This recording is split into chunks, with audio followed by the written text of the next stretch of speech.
Can you feel it? Can you feel that? The draft time is almost here. One of the most exciting times of year for football fans. And I can't wait to get to that. But before we get into that, it's Friday. So there's Mailbag Day. So we're going to dive into the mailbag. Plus, before that, I'm going to talk about some of the trade candidates for the Chicago Bears for that number 9 pick if the Bears do go that way. We're going to talk about all that and more right after this. You are now tuned in to Chicago Bears Central, your number one place for all Chicago Bears news and content. All right, Bears fans, welcome to another episode of Chicago Bears Central. If you want to follow the show, you can do so at Shy Bears Central. If you want to follow me, you can do so at CEO Hayes. By the way, go and check out the Swift Sports Network, where the video that I did with Swifty just dropped late last night. So go and check that out. Talking about draft, breaking down my prospects in the draft. I think I'm the second segment in a 3-hour-long video. So go and check that out. Support Swifty, support me. Any new viewers that came over from the Swift Sports Network, thank you so much for checking us out. But let's go and get into the content for today. So first up, there's a lot of talk about the Bears potentially trading down at that number 9 spot. Now, we already know about the Pittsburgh Steelers. We understand completely what the Bears can gain from that, right? Getting that number 17 pick, getting the number 32 overall pick. That is a lot of talent in that area that the Bears could draft, and it makes sense. But we talked about a little bit yesterday why the Bears would draft, what situations would have to happen. And one of the biggest scenarios are some of the quarterbacks that teams are being interested, being there available at 9, and some of those teams not wanting to let the chance that another team could, even though the Bears are going to pass up on any quarterbacks there. So that brings in what teams could be looking for their quarterback, right? One of the first ones with that is simply the Tennessee Titans, right? When you look at the fact that the Eagles and the Bears are not going to be going after quarterbacks at number 9 and 10, the Titans, listen, they could be trying to leapfrog just in case, just make sure no other team tries to leapfrog them. But again, if they see their guy there, they could try to leapfrog. Now, the Titans are probably the least likely here just because they come after the Bears and Eagles, two teams that aren't expected to draft quarterback at all and won't. You have the highest paid player in NFL history now with Jalen Suggs there, and the Bears being completely invested in Justin Fields being their franchise quarterback. So, that could be there. A little bit less of a situation there. The next one up, the New York Jets, right? Now, it is believed that Aaron Rodgers will be traded to the Jets. So more than likely, they're not going to trade up. That it seems like it's going to be the thing. They're not going to be trading up for a quarterback. But you could look absolutely at them and their ability to go after Jalen Carter, which is the other player and scenario that we painted yesterday of teams that may want to move up for an opportunity to draft Jalen Carter. Now,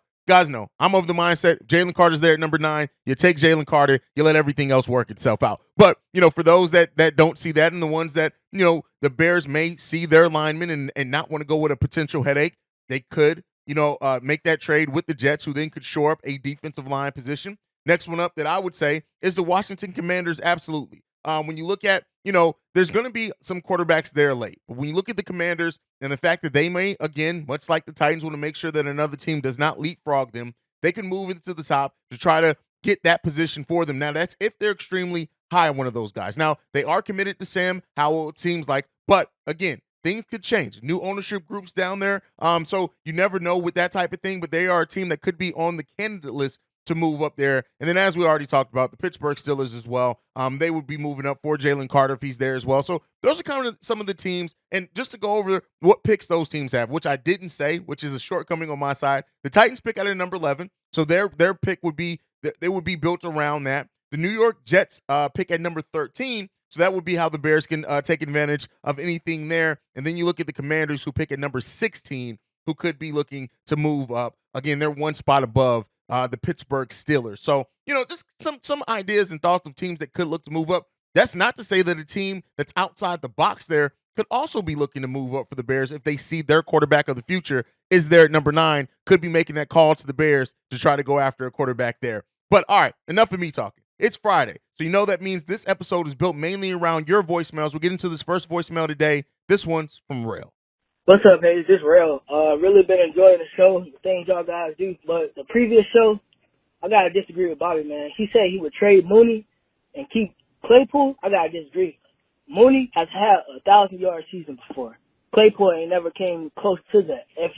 We got DJ Moore now. So Darnell Mooney is about to go off. We've seen what he could do with another good receiver beside him as the number 2 option. I feel like a lot of people underestimating what Darnell Mooney about to do this year. And also, I know y'all be giving my man Luke Jackson some hell about his calls, but one thing we got to realize is he knows the personnel. He knows that line cannot block on 3rd and 11th. So he's not about to send Justin out there. So of course he gonna throw a screen or run. I mean, but I appreciate it. The things y'all do, keep doing y'all thing. All right, Rel got some issues to pick with Bobby over saying trade Mooney over Claypool, and I agree. I've talked about it on the episode. The chemistry that Mooney has, also to your point, how Mooney has already looked next to a true number one, right? We know what he can do. Now, you say that Claypool's never had a 1,000-yard season, yeah, but he's always kind of been the third guy there. I do think Claypool. I'm higher on Claypool apparently than a lot of the Bears fan base, which is absolutely fine, but if it came down to we're going after a wide receiver and it came down to either trading Mooney or Claypool, I'm sending Claypool out before I trade Mooney. Personally, maybe that's just me being a Bears guy, right, and being attached to our own guys, which could completely be one of those things. But there it goes. And so, as far as people underestimating Mooney, I do like, and it's his fault, right? Let me be clear here. People that are underestimating Mooney is because he did not. He had a lot of expectations, right or wrong. Expectations aren't on him necessarily, right? But there were a lot of expectations around Darnell Mooney coming into last season. He didn't hit on any of them. He just didn't, right? And that's not to say he still can't. I still think he absolutely can. I think the improvements in the wide receiver core, that Mooney is going to be set up to have a hell of a season for Justin Fields, for the Chicago Bears, and Luke Getsy too. So, let's hope. And the key thing is still improving that offensive line, which I do think they're going to do. But yeah, I do think people are underestimating the impact that Darnell Mooney can have. And I just hope he proves them all wrong on the field next year, because that's really where it matters. If he proves it wrong on the field, then that's it. That's the end-all, be-all. So let's hope that happens as well. Let's get into this next voicemail. This one is from Mike, who's becoming a regular around here. Shout out to Mike from PA. Yo, Hayes, it's Mike from PA. I just wanted to give you a shout and say, man, I'm so at peace with having Poles and Kevin Warren and Sluice and Cunningham. I just trust they're going to make good decisions. I just heard it got verified that Pittsburgh absolutely got in contact with the Bears. I would love to jump up to 17 and then get that 32 back. And I'm a Jackson guy, but I'm looking at that right tackle from Tennessee and the center from Wisconsin. Shore up. You get a solid line in front of Justin. Really enjoy the show. Love the callers too, man. You have a great day, and bear down. All right. And Mike is at peace with having Poles, Kevin Warren, and Ian Cunningham leading the way for this team. And I'm absolutely right there with you, bro. I love what they're doing here. I know that there are Bears fans that have issues with some of the moves Poles made, things like that, and I understand it. No GM is going to be 100% throughout the fan base. It's just not going to happen. But I love what they're doing here. Now, as far as trading with Pittsburgh for the number 17 and number 32 pick, it really comes down to me, right? If the guy that they want, like Ryan Poles already said, they have about 4 or 5 blue chip guys on their board. If you are falling below those blue chip guys, a lot of the talent there is all very similar. So if they do fall to that number 17, they could still get a guy that they absolutely look at as being a starter, and it just depends on that. So yeah, you're going to get talent. I don't think the Bears are going to walk away from this draft with at least 2 or 3 day one starters, and maybe even more than that, really, when you think about it. So at the end of the day, yes, I love what it's being done here. I love the direction that the Bears are in, and I think it's going to be one that hopefully is fruitful. But it all comes down to it. We got to show the results of that on the field as well, right? It's easy to be happy with talent and things, and potential, but all the potential in the world won't win you a title unless that potential becomes realized. And so we have to start seeing that potential turn into something. I'm not saying the Bears need to be this playoff, amazing team next season, but we need to see progression, and that progression has to come via wins. It has to come via the team playing better, being coached better. Luke Getsy drawing up a better offensive scheme, right? The better defensive scheme as well. We need to see improvements that turn into wins for this team. Everybody has their own level of wins they want to see the Bears do, and they think it's success next season. But I just want to see some of this potential turn into wins and success for the Bears. But shout out to Mike on that one. All right, let's get into this next one. This one's from BC, always right. What up to the fam? This your boy BC. You know I'm always right. I know this the last mailbag before the draft, and I'll be glad when this draft over because I'm tired of speculating. Can't wait to just see who we actually have. But I'm going to tell you this. It don't really matter who we get in the first round. I ain't going to say who we get, but what position we get in the first round. Whatever position and whoever the player is, need to be a perennial Pro Bowler and be in a Hall of Fame conversation. So whatever position he is, you better be a bad boy. That's all I got to say. Then you spend the rest of the picks filling whatever needs we have. That number 9 pick needs to be a perennial Pro Bowler, period. Hey, been down to the road, blew up, man. I'll talk to you guys. Peace. All right, ready for the listen. I am so ready for this draft. I can't stress enough. We will be live on day 1 and day 2. Will be live for the draft on those days. So make sure you guys are tuned in because we're gonna be live, locked in, giving you the analysis as the Bears make their picks, make trades, whatever else it is. But I'm extremely happy. Now, to your last point, the Bears, whoever they get in the first round, needs to be a Pro Bowler or Hall of Fame consideration. Well, Hall of Fame is a completely different thing. That is judged over years. We can't get into that, right? But Pro Bowlers, and here's the thing, right? When you look at it, yes, a lot of first round picks turn into Pro Bowlers. And here's the thing that I want to point out, right? When you really look at it, the top 10 picks versus the bottom 15 picks, they both sit at about 33% of those players turn into Pro Bowlers, right? And that's what you want, right? You do want to get a guy that is going to be a Pro Bowler for blue chip and all those words that people use sometimes. I don't give a damn about if you're a blue chip or not. There's a lot of blue chip people who don't turn into shit at the NFL level. And I'm sorry for my frankness there. I just want you to go out and get the right guy. I don't care about the hype around the guy. I don't even care if it's a guy that I know or hype. But if he turns into somebody, that's what matters. Go and get the right player. That's all that matters to me. Jack Sanborn ended up being the right person, albeit as an undrafted rookie, right? Get the right person. I don't care what type of cachet they have around their name. Yeah, it's nice for headlines. It's nice to be able to put, like, for example, as a creative, it's of course nice to be able to put that the Bears drafted this guy that was highly touted and all that. It's great. It does great for the algorithm. It does amazing for the numbers, if I'm just being frank. But what I care more about is this team winning. All this creative shit be damned, right? I care about my team getting wins. And the thing is that go out and get the guy that is going to turn into a name. I don't care if they're a name now. Get him that's going to turn into a household name. If you get a guy who maybe I didn't scout here, maybe the mock drafts didn't have us getting, but that guy turns into a 8-year starter for you and a multi-time Pro Bowler, that's what matters, right? The blue chip, I don't give a holy damn about that. I give a damn about the results of the pick. Go out and get your guy. Have enough trust in your ability to scout that you'll go and get the right guy. That's what we want to see from this draft. That's what I want to see from this draft. Everybody else, you can have the names, you can have all that. I don't care if they don't turn into shit, right? I care about what they turn into, how they help this team win, how they develop. That's what I care about. Go out and get your guy. Go out and get the guy who's going to turn into the guy, right? That's what I want to see. And yeah, a lot of these big names, I've covered them. They have huge potential to be that guy. So I'm not saying just go after somebody you don't know. I'm just saying all that blue chip and they're supposed to be a top 10 and the Bears shouldn't. I don't care about none of that. I care about the results. Go out and get the guy that we're all going to love, whether we know his name coming into this draft, whether we have him on our draft board or not. And I mean us as his fans, not as in the front office. They should have everybody on their draft board. They're the ones who should have the right names on their draft board. That's what ends up mattering. And that's what I hope the Bears do in this draft. All right, let's get into this next voicemail. This one's from the 470. Hey, yo, what's going on, Hayes? I just wanted to let you know, man, I appreciate the podcast, man. I'm out here in Tennessee, and I watch the podcast every day, man. I appreciate all the effort that you put into it, man. And with that being said, man, I think the Bears should go ahead and trade down with the Steelers. They should go ahead and get that 17th pick with the 32nd pick.